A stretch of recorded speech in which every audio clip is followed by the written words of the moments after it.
کلمہ ایک ہے، کلمے میں حروف مد میں سے یا مد موجود ہے اور اس کے بعد سکون عارضی جزم کی صورت میں آ رہا ہے، ٹھیک ہے.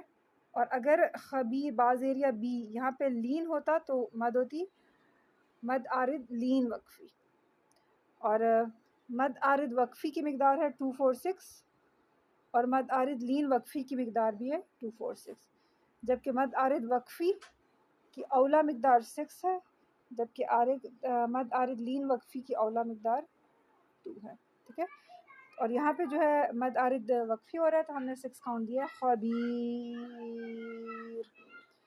یہاں پہ ایک اور بہت اہم رول ہے، اس کو بھی دیکھ لیں. را جو ہے وہ کیسے پڑھی جائے گی؟ وقف کی صورت میں تو آپ کو پتہ ہے را پر پڑھی جائے گی، را کے اوپر 2 پیش ہو یا سنگل پیش ہو، یا را کے اوپر زبر ہو یا 2 زبر ہو تو را پر پڑھی جاتی ہے، اور را کے نیچے زیر ہو، سنگل زیر ہو یا ڈبل زیر ہو یعنی تنوین ہو تو را باریک پڑھی جاتی ہے. لیکن اس کیس میں کیا ہوگا، یعنی وقف کی صورت میں کیا ہوگا، جب ہم وقف کریں گے تو را کی جو تنوین ہے وہ حذف ہو جائے گی، را ساکن ہو جائے گا. پھر اس کے بعد دیکھیں را ساکن ہے اور پیچھے یا ساکن آ رہا ہے، ٹھیک ہے.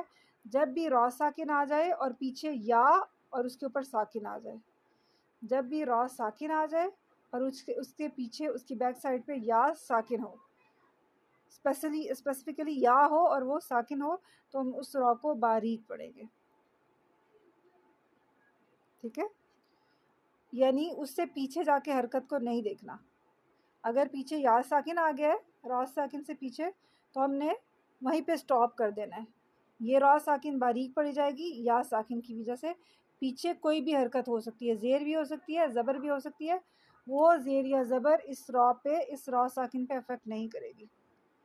جب بھی را ساکن آ جائے اور اس سے پیچھے یا ساکن آ جائے تو وہ را باریک پڑی جائے گی.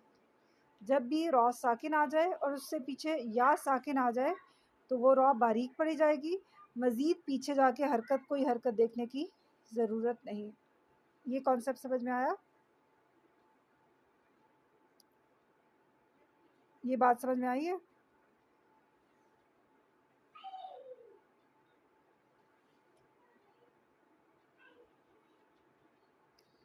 اچھا. اب یہاں پہ دیکھیں نا، افسحرن میں را ساکن ہو گیا، وقفاً را ساکن ہو گیا، پیچھے ہا ساکن ہے، ٹھیک ہے. تو میں نے جو شرط بتائی تھی وہ یا ساکن ہونا ضروری ہے، ٹھیک ہے. جب بھی را ساکن آ جائے اور پیچھے یا ساکن آ جائے تو یہ را باریک پڑھی جائے گی. جبکہ یہاں پہ ہا ساکن ہے تو ہم نے مزید پیچھے جا کے دیکھنا ہے پیچھے کون سی حرکت ہے، زیر ہے، تو اس زیر کی وجہ سے را ساکن باریک پڑھی جائے گی. لیکن اگر یہاں پہ زبر ہوتی یا پیش ہوتی تو یہ را پر پڑھی جاتی. اب میں رول کو دوبارہ ایکسپلین کرتی ہوں آپ کو. پہلا رول یہ ہے کہ جب بھی را ساکن ہو، ماقبل ساکن آ جائے اور ماقبل زیر آ جائے تو وہ را باریک پڑھی جائے گی. جب بھی را ساکن آ جائے، ماقبل ساکن آ جائے اور ماقبل زبر ہو یا پیش ہو تو وہ را پر پڑھی جائے گی. اب نیچے والے کو دیکھتے ہیں. جب بھی را ساکن آ جائے اور ماقبل یا ساکن آ جائے، را ساکن ماقبل یا ساکن، تو وہ را باریک پڑھی جائے گی اور ہم اس را کو باریک پڑھیں گے اور یا ساکن سے پیچھے جا کے کوئی حرکت دیکھنے کی ضرورت نہیں پڑے گی. یا ساکن سے پیچھے زیر بھی ہو سکتا ہے اور زبر بھی ہو سکتا ہے. کوئی بھی حرکت را ساکن پہ افیکٹ نہیں کرے گی. را ساکن کو یا ساکن کی وجہ سے ہم باریک پڑھیں گے.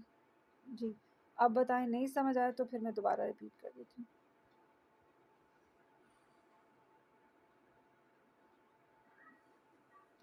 اور اگر سمجھ آ گیا تو بتا دیں.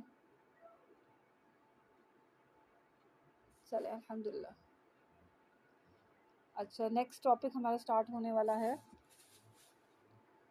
کون سا؟ ادغام کا.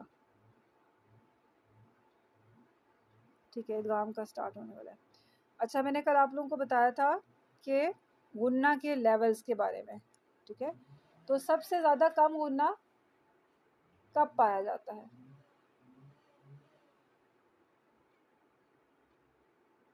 سب سے زیادہ کم غنہ کون سے کیس میں پایا جاتا ہے؟ یہاں پہ میں آپ کو سمجھا رہی تھی تو میں نے آپ کو بتایا تھا.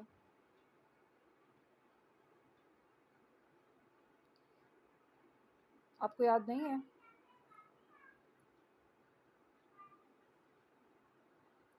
جی بتائیں.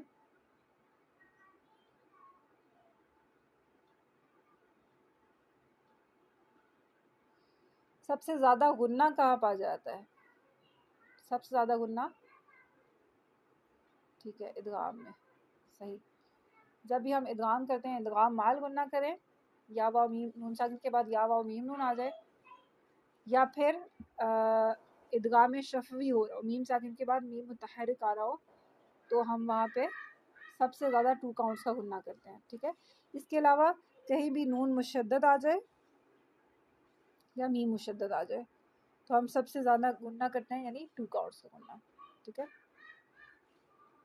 اور سب سے کم غنہ کب کیا جاتا ہے؟ جب بھی نون ساکن آ جائے. سب سے کم درجے کا غنہ جو ہوتا ہے نون ساکن میں ہوتا ہے، یا پھر کہیں پہ بھی اظہار کا قاعدہ ہو رہا ہو، نون ساکن کے بعد حروف ہلکی آ رہے ہوں، تو سب سے کم غنہ ہم نے اس نون ساکن میں کرنا ہے. یا پھر اظہار شفوی کا کہیں قاعدہ ہو رہا ہو. ٹھیک ہے. میم ساکن آ رہا ہو، میم ساکن کے بعد با، میم اور الف کے علاوہ کوئی بھی حرف آ جائے تو وہاں پہ کون سا قاعدہ ہوگا؟ اظہار شفوی. تو وہاں پہ ہم نے سب سے کم مقدار کا غنہ کرنا ہے. اب یہ چیزیں آپ نے یاد رکھنی ہے. ٹھیک ہے. اگر کوئی سوال ہے تو آپ لوگ پوچھ لیں. جی کوئی سوال ہے تو پوچھ لیں. صحیح.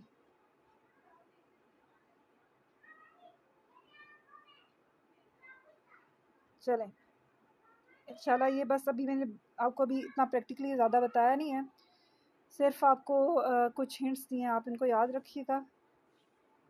اگر کہیں پہ آتا ہے تو انشاءاللہ میں آپ کو بتا دوں گی. ٹھیک ہے. لائک یہ دیکھیں یہاں پہ میم ساکن آ رہا ہے نا، لیکن میم ساکن کے بعد با آ رہا ہے. میں نے آپ کو بتایا تھا میم ساکن کے بعد با، میم اور الف کے علاوہ کوئی بھی حرف آ جائے تو وہاں پہ اظہار شفوی ہوتا ہے، تو وہاں پہ ہم نے سب سے کم مقدار میں غنہ کرنا ہے. چلیں. سبحانک اللہم و بحمدک نشہد ان لا الہ الا انت نستغفرک و نتوب الیک. ربنا تقبل منا انک انت السمیع العلیم وتب علینا انک انت التواب الرحیم. السلام علیکم ورحمۃ اللہ وبرکاتہ.